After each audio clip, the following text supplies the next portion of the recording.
Bonjour à tous et bienvenue dans La Lettre Pro, le podcast IA, votre rendez-vous quotidien pour tout savoir sur l'actualité de la radio et du podcast, automatisé par l'intelligence artificielle. Je suis Brulatour, votre hôte, et aujourd'hui nous allons parler de l'inauguration du nouveau studio multimédia numérique de Radio Monaco.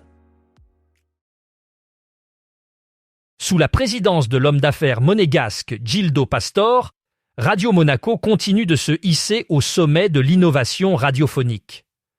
À l'aube de cette nouvelle saison, la station emblématique a pris une initiative audacieuse en s'équipant d'une technologie de pointe qui répond aux standards les plus élevés de l'industrie. Le nouveau studio multimédia numérique de Radio Monaco n'est pas seulement une vitrine technologique, mais aussi un lieu de création et de diffusion qui va transformer la manière dont la station interagit avec ses auditeurs. Ce studio ultra-moderne est conçu pour offrir une expérience immersive, tant pour les créateurs de contenu que pour le public. Avec des équipements de dernière génération, le studio permet une production de contenu plus fluide et plus interactive. Les animateurs et les techniciens peuvent désormais exploiter une palette d'outils numériques avancés, allant de la réalité augmentée à l'intelligence artificielle pour enrichir les émissions et les podcasts de manière inédite. Ce projet ambitieux s'inscrit dans une stratégie globale de Radio Monaco, visant à renforcer sa position sur le marché, tout en offrant des contenus toujours plus qualitatifs et innovants. En investissant dans ce studio multimédia numérique, la station montre sa volonté de s'adapter aux évolutions technologiques et aux attentes des auditeurs modernes. En conclusion, l'inauguration de ce studio multimédia numérique marque une étape importante pour Radio Monaco. C'est un signal fort envoyé à l'industrie de la radio. L'innovation et la qualité de production sont au cœur de leurs priorités. Nous suivrons de près les développements futurs et les initiatives qui en découleront. Des nouveaux accords ont ainsi été signés par l'unanimité des partenaires sur les deux champs concernés, la convention collective de la radiodiffusion et la convention collective des journalistes. Des évolutions et une hausse de la valeur du point qui prendront effet dès la semaine prochaine. RCI lance sa nouvelle grille avec une campagne de marque 360, télé, cinéma, display et réseaux sociaux. Le message est fort. Que serait la vie sans moi? Et centré sur la radio, le moi, premier média de proximité qui accompagne les Martiniquais et Guadeloupéens du matin au soir. France Bleu Sud. Lorraine invite ses auditeurs à élire la commune la plus sympa parmi les 591 communes de Meurthe et Moselle et les 507 communes des Vosges. Ce concours ne vise pas à désigner la commune la plus jolie, mais celle qui se distingue par ses initiatives, son dynamisme, son accueil chaleureux, ses festivités et la sympathie de ses habitants. Les auditeurs peuvent voter pour la commune où ils se sentent le mieux et où ils aiment passer du temps.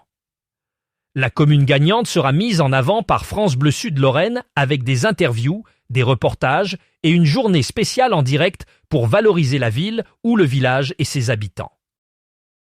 Pour célébrer les 90 ans de Brigitte Bardot, une icône intemporelle dont la carrière a débuté en même temps que la création d'Europe 1, la station lance une nouvelle série de podcasts intitulée « Destin extraordinaire ». Racontée par Isabelle Morizet, cette série retrace le parcours fascinant de l'actrice à travers 5 épisodes et 3 bonus. Les auditeurs pourront découvrir des archives sonores rares et exclusives qui plonge dans la vie de Bardot. Disponible dès maintenant sur l'application Europe 1, europe1.fr et toutes les plateformes d'écoute, cette série met en lumière l'actrice, chanteuse, militante et icône du style français, devenue une muse internationale. En août 2024, 52,6 millions d'internautes ont visité au moins une marque de la catégorie blog, site communautaire, soit plus de 8 Français sur 10, 82,1%. Au quotidien, 39,4 millions de Français ont consulté les sites et applications de réseaux sociaux, représentant 61,5% de la population. ces chiffres montrent une forte pénétration des plateformes numériques dans la vie quotidienne des Français, soulignant l'importance croissante des blogs et des sites communautaires dans le paysage numérique actuel. Spotify continue de révolutionner l'expérience musicale avec sa fonctionnalité Daylist, qui propose des playlists évoluant en fonction de l'humeur de l'auditeur tout au long de la journée. Depuis son lancement, Daylist a rencontré un succès notable, avec 70% des utilisateurs qui y reviennent chaque semaine. Aujourd'hui, Spotify étend cette fonctionnalité à un public mondial et la rend disponible en plusieurs langues, dont le français, l'arabe et l'espagnol. Cette initiative marque une étape importante dans la personnalisation de l'expérience utilisateur, en permettant aux auditeurs de profiter de playlists adaptées à leurs états d'âme et moments de la journée, où qu'ils se trouvent dans le monde. Calculé à partir des diffusions sur plus de 200 radios, l'intérêt et l'originalité de ce nouveau classement, c'est surtout qu'il ne prend pas en compte l'audience des radios. Un programmateur paille une voix, ce qui donne ici un avantage à l'humain sur la machine et les algorithmes. Un classement en partenariat avec la lettre pro de la radio, découvrez la suite du classement Radio Buzz 40, la lettre pro du 21 septembre 2024 et les autres titres également disponibles. Vous pourrez aussi voir la meilleure entrée, la meilleure progression et, forcément, la plus grosse gamelle de la semaine.